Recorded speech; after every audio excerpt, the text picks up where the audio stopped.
Buenos días.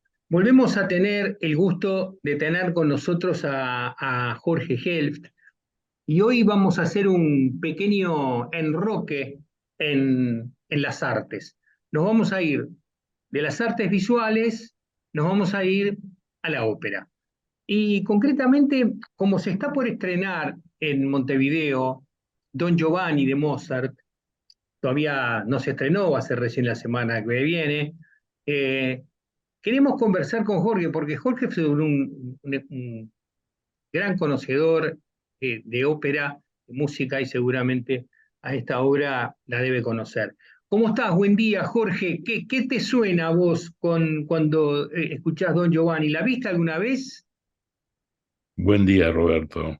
Sí, eh, tocaste un botón sagrado, porque después del arte y mi pasión por el arte y la dedicación que le he dado al arte bajo muchas facetas, la segunda pasión es la ópera. Yo siempre digo de que tenía 15 años y mi mamá me dijo, ¿por qué no vamos un día a escuchar ópera a ver si te va a gustar? Y me acuerdo muy bien, era un domingo 11 de septiembre, fecha que luego fue famosa por motivos más tristes, y fuimos a ver los maestros cantores de Wagner en el Teatro Colón. Conseguimos muy malos asientos, así que estábamos colgados del quinto piso de costado, había que estar casi levantado durante las 4 horas que dura la ópera, y yo siempre digo de que ese día me cambió la vida, porque desde entonces yo siempre guardo todo, como sabes, tengo una pasión por los archivos y por nunca tirar nada, y tengo los 1255 programas de óperas desde aquel día. Y memorias tengo muchas, a veces hay que refrescarlas, eh, tanto por el tiempo transcurrido como por mi edad. Y como vos me pediste refrescarme la memoria con Don Giovanni, te diré que la vi en vivo 25 veces. Y en esas 25 representaciones muy diferentes, eh, me han tocado 5 en Salzburgo, que es el, el reflejo más firme de las óperas de Mozart. Me ha tocado verlo en el Colón 6 veces, me ha tocado ir al Metropolitan en New York para verlo 5 veces, y lo he visto en Nápoles, en Londres y en muchos otros sitios, inclusive en La Plata. Um, Han participado en estas funciones los más grandes directores de orquesta, Lorin Maazel, eh, Daniel Barenboim 4 veces, Ricardo Muti, James Levine 3 veces y muchos otros. Pero también entre los cantantes he escuchado a Birgit Nilsson 2 veces como Doña Ana, Netrebko 3 veces como Doña Ana, y una lista interminable de los más grandes sopranos, eh, tenores y barítonos de ese momento en el mundo entero. Me enteré de que la van a escuchar en Montevideo, cosa que me alegra muchísimo, y escuché tu entrevista con el director de orquesta No, y me con el barítono que hace el papel de Don Giovanni, con el, bueno, Alfonso no Mujica, estaba, no estaba identificado, con Alfonso el Mujica. barítono que hace Don Giovanni, y me pareció muy coherente lo que él decía. Yo lo apruebo totalmente. Opinión sobre la función que ustedes van a ver, no voy a dar porque no la vi, No la vimos nadie, ustedes la vio. tampoco, y hasta que no se vea, no hay motivo de criticarlo. Lo que sí quiero mencionar es que la ópera en el mundo, y esto es casi generalizado, está en un momento de indecisión, un momento de no saber para qué lado tirar.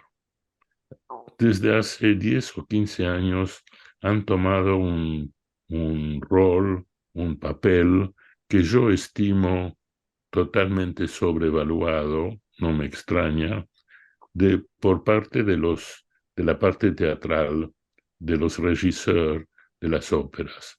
Esto es un factor mundial, es un factor que eh, creo que fue un poco guiado para conseguir nuevos públicos, para conseguir nuevos interesados, y yo creo que eh, ha pasado o está pasando lo contrario. Se ven todo el repertorio de ópera, esto no es Mozart ni es Don Giovanni solo, con interpretaciones libres que no tienen absolutamente nada que ver con lo que fue escrito.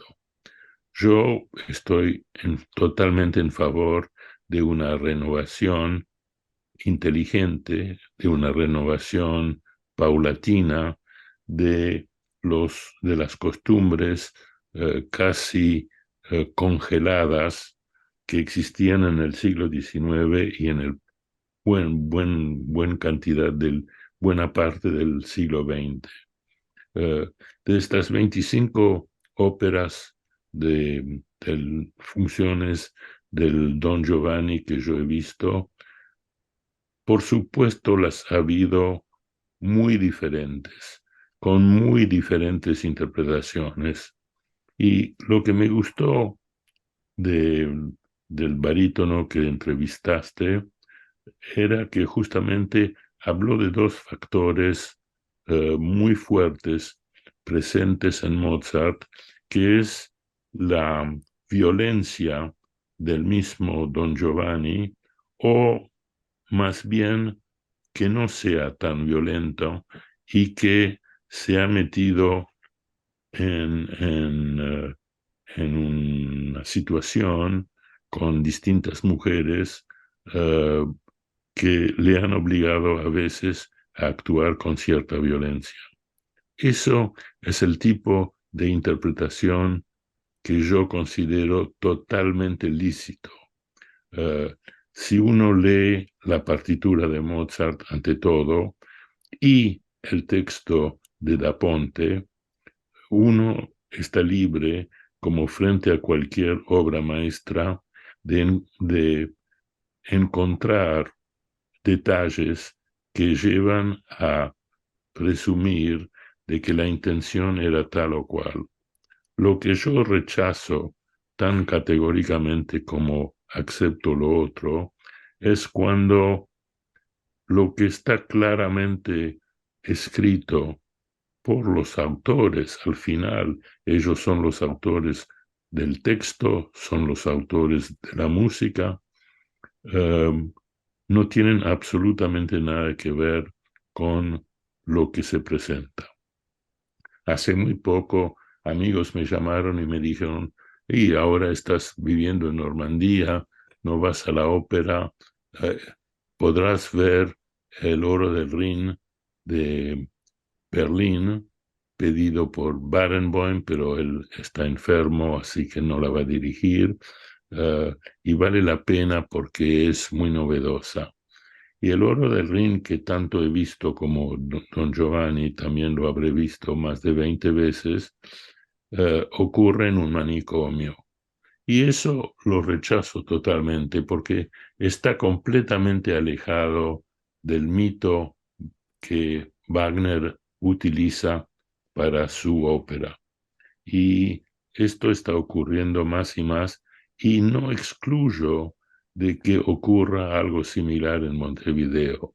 Yo sentía al escucharlo hablar, al barítono entrevistado por vos, de que él no quería hablar de la puesta en escena, pero él tenía ciertos temores de que no iban a gustar, que iban a ser muy criticados, que es lo que por otro lado espera el regisseur, espera de que digan, triunfó el regisseur con una cosa completamente novedosa y se olvidan de que lo que cuenta es ante todo la dirección de orquesta y luego los 5 o 6 papeles principales, cómo cantan, eh, no solamente qué cantan, sino cómo lo hacen, cómo lo interpretan, cómo se manejan. Y esto lo verán ustedes, lamentablemente yo no estaré allí, pero lo verán ustedes la semana próxima.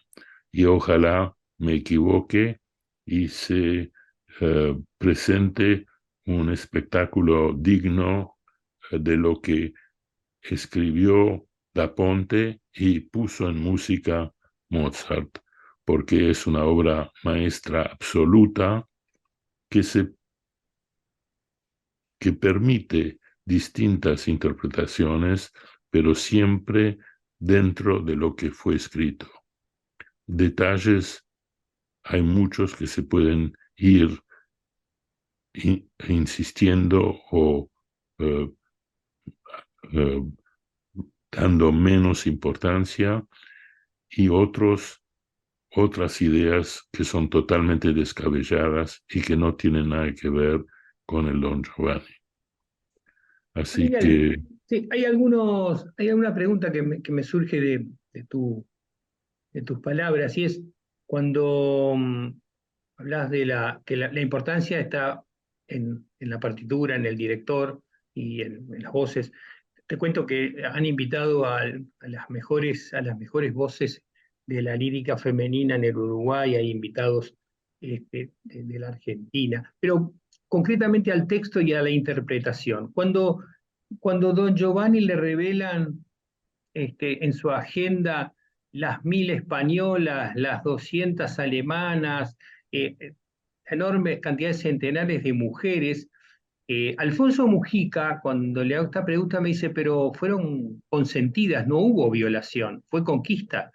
Eh, en esto hay como una polémica establecida. ¿Esto no es un despliegue de machismo exagerado? ¿Cuál es tu impresión sobre esto?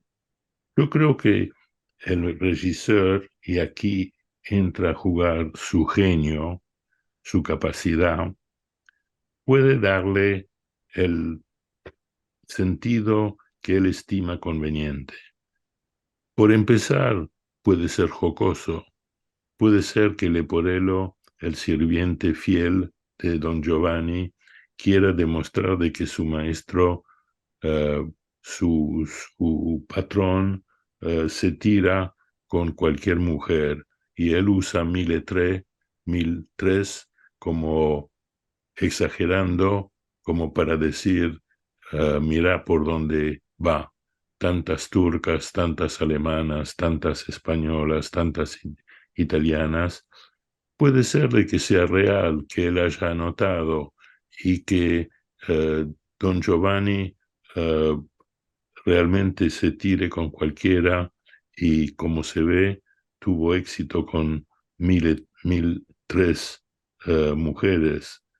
Puede ser otras interpretaciones. Él da como ejemplo de que doña Ana está muy enamorada de don Giovanni, se ha acostado con él y finalmente cuando los molestaron el papá de ella, el comendador, y se pelea con don Giovanni, y don Giovanni lo mata, se puede decir de que don Giovanni eh, no toleró de que lo molesten y actuó con gran violencia. O a lo mejor se estaba defendiendo. Estos son todos interpretaciones de las que yo llamaba limitadas y lícitas. Yo estaba mirando la columna de los regisseurs que me han tocado ver sus espectáculos.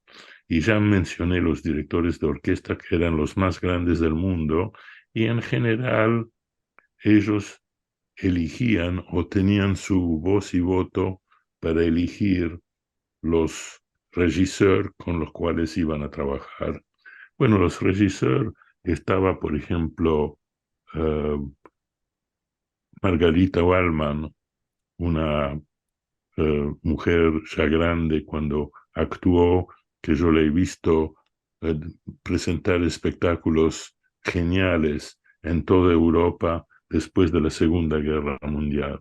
También estaba Joseph Gillen, que emigró a la Argentina con su familia por el nazismo, y, y Michael Gillen, su hijo, amigo mío, ha sido uno de los directores de orquesta más sobresalientes que volvió a Alemania y dirigió orquestas famosas durante 50 o 60 años y siempre era un gusto verlos. Pero también estaban gente tan importante como Zeffirelli, como Patrice Géraud, como el mismo Renan en Buenos Aires, como muchos otros, incluyendo al final en los años 2017, 2019, 2014, algunos atrevidos cuyos eh, resultados a mí personalmente no me gustaron, pero han participado en estos 25 funciones genios de la escena de cine, de la escena del teatro y de la escena de la ópera. Y en el rol del barítono, en el rol de Don Giovanni, a quién viste? Visto los más famosos barítonos de su tiempo, llamados para este papel tan importante que es el Don Giovanni. Eh, la lista es larga, no la tengo a la vista, pero participaron los más famosos de todos los países en los lugares como Salzburgo, como Nueva York, como... eh, yo tomé el papel de las mujeres porque también tienen sus roles tan importantes. Eso Por te quería ejemplo, preguntar, ¿cuál es el rol, cómo es la visión de la mujer en las óperas de Mozart? Porque ahí hay también una observación bastante polémica que hace Alfonso Mujica en esta nota, diciendo que las mujeres de Wagner son mujeres bellas e inteligentes. sí, de Wagner, no, de Mozart. De Mozart, perdón.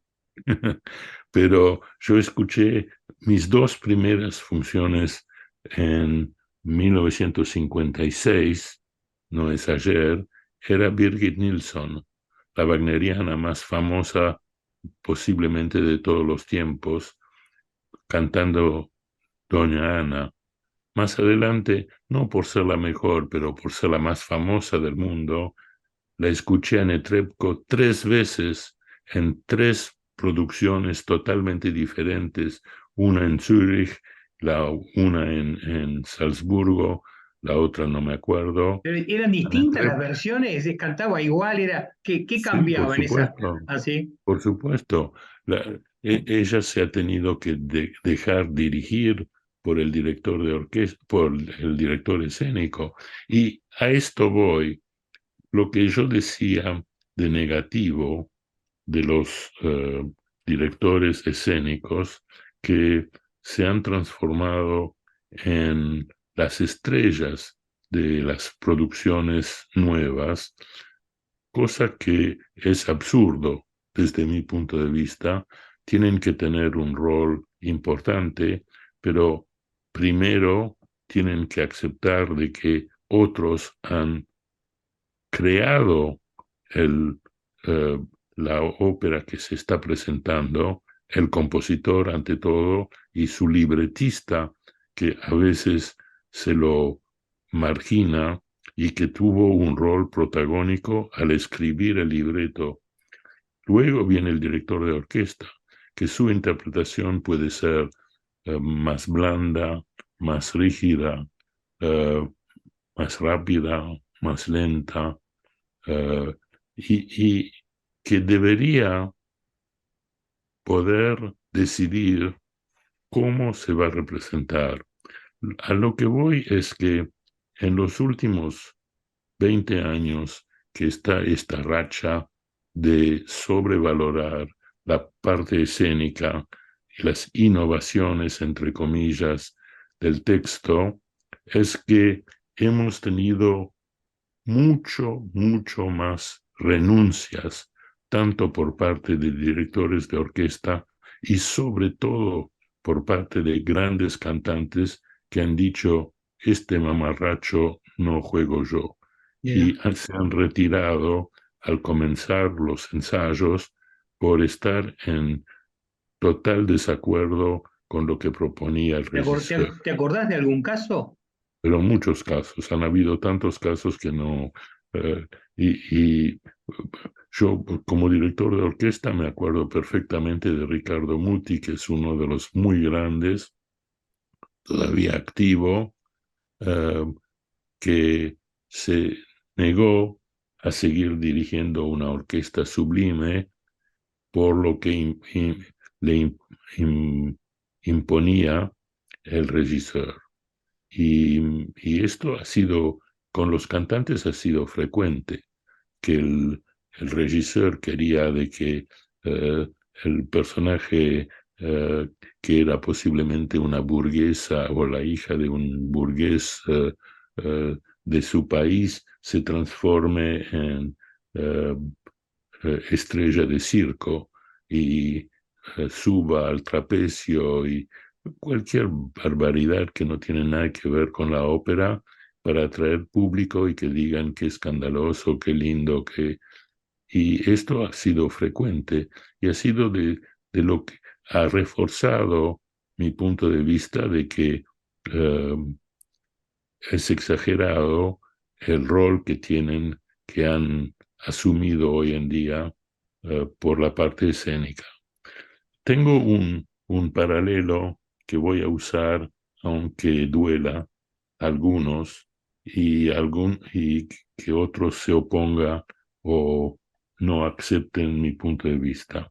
Yo creo que hoy en día en los museos, en los grandes centros de exposiciones de arte, el que tiene demasiado poder, demasiado libertad para hacer lo que quiere con una exposición es el curador.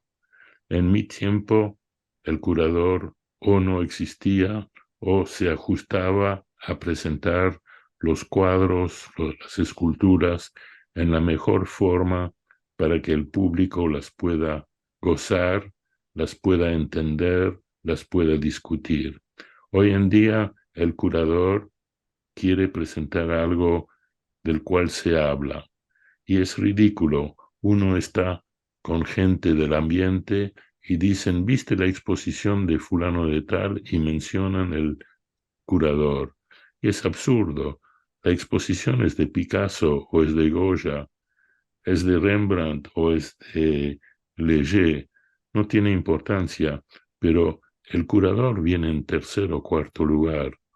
Y hoy en día tiene demasiado poder y quiere que se hable de él sobre, en base a detalles eh, muchas veces ridículos que él impone, él o ella.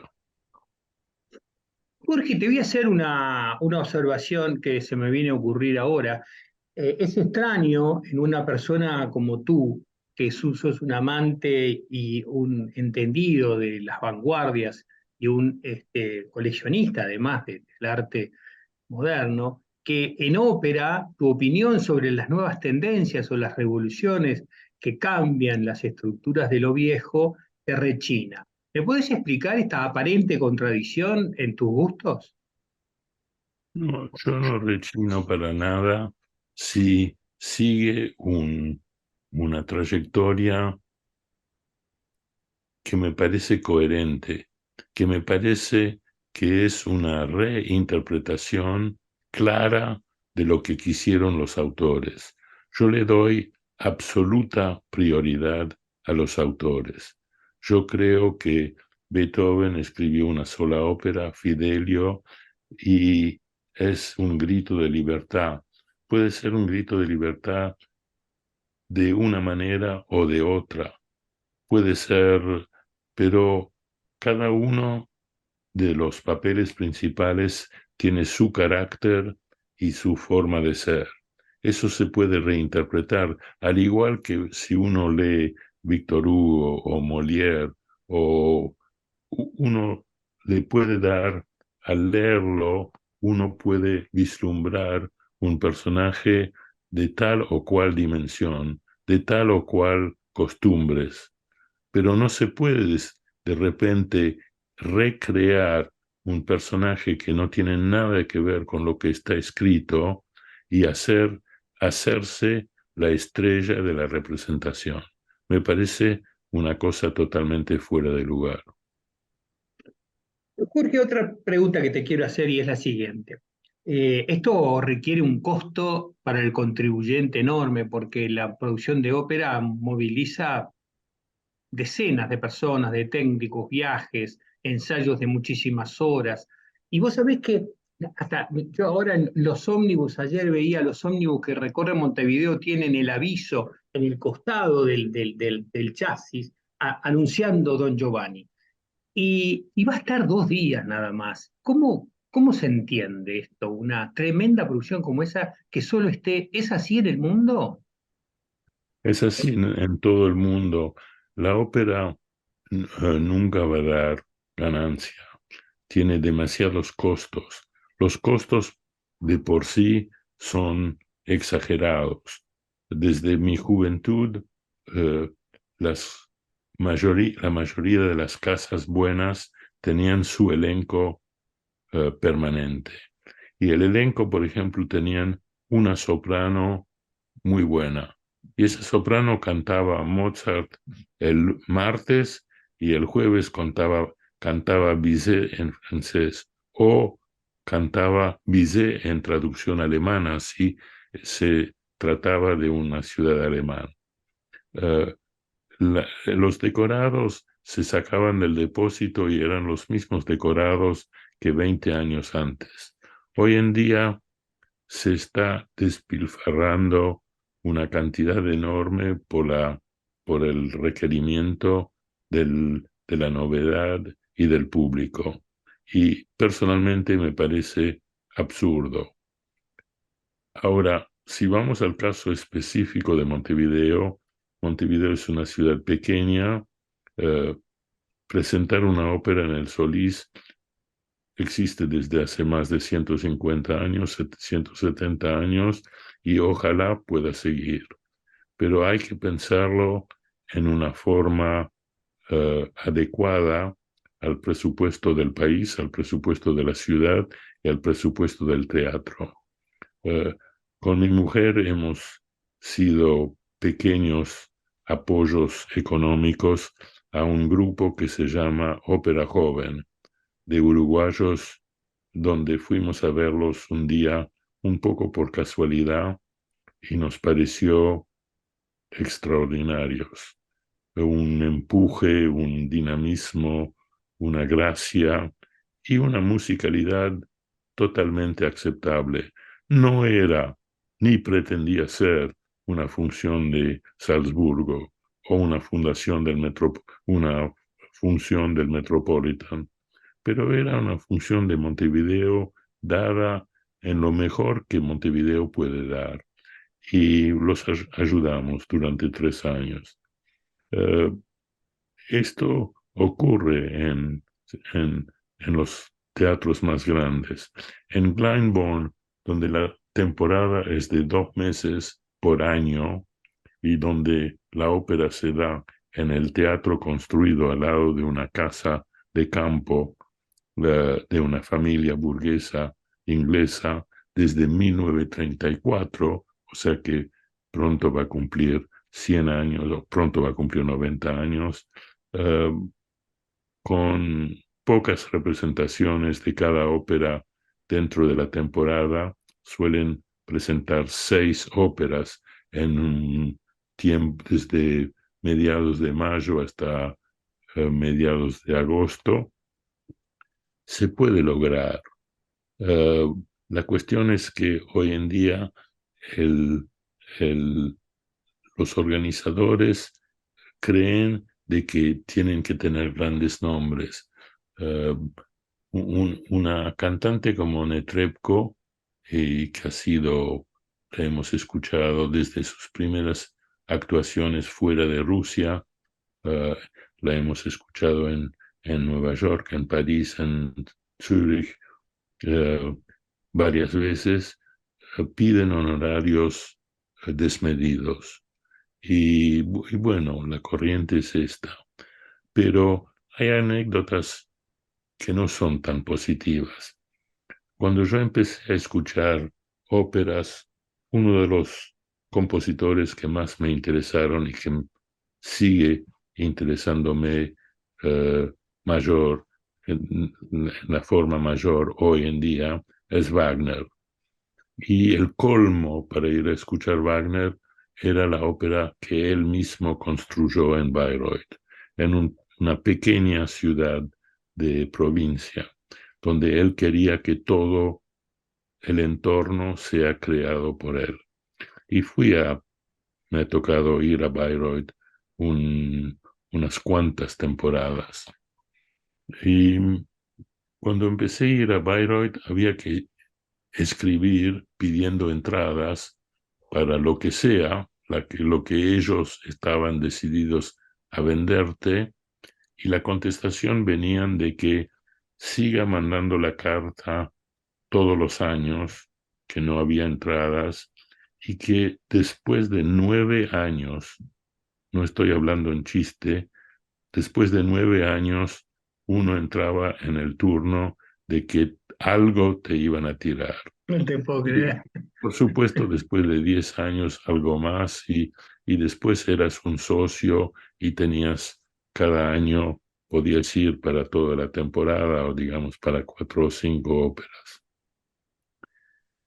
Y este año, hoy se ha hecho cargo hace ya 5 o 6 años de una nieta de Wagner que prefiero no calificarla. eh, Me ha tocado conocerla y ofreciéndome la semana pasada, creo que era el día 4 de agosto, la temporada es del 1 al 31 de agosto de cada año, después cierra el teatro durante 11 meses, ofreciéndome entradas para este año. Y para mí está todo dicho.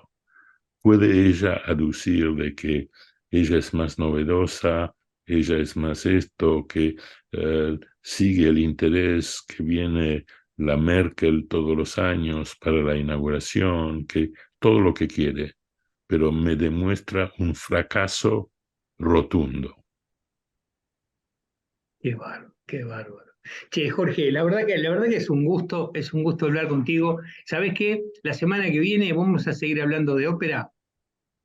Bueno, Te mando yo un he abrazo. visto, yo como guardo mis programas y los archivos, tengo una base de datos y hasta la última ópera que vi fue en Suiza, cuando fui para inaugurar una muestra, una exposición eh, importante, vi una Traviata y más bien provinciana, pero hecho con gracia. Y eso sé que era mi 1255 función de ópera. Qué Y bárbaro. lo demás lo tengo bien archivado, así que será un gusto evocar. Metámonos con Wagner, ya que es uno de los que más te gusta. Entonces, buscate los archivos durante la semana, así refrescás la memoria, que veo que la tenés intacta, desde cuando tenías 14 años y estabas encaramado ahí en el quinto piso del Colón. Te mando un abrazo y nos vemos la semana que viene. Un abrazo a ti y que sigas adelante con tu programa. Gracias. Buenas tardes.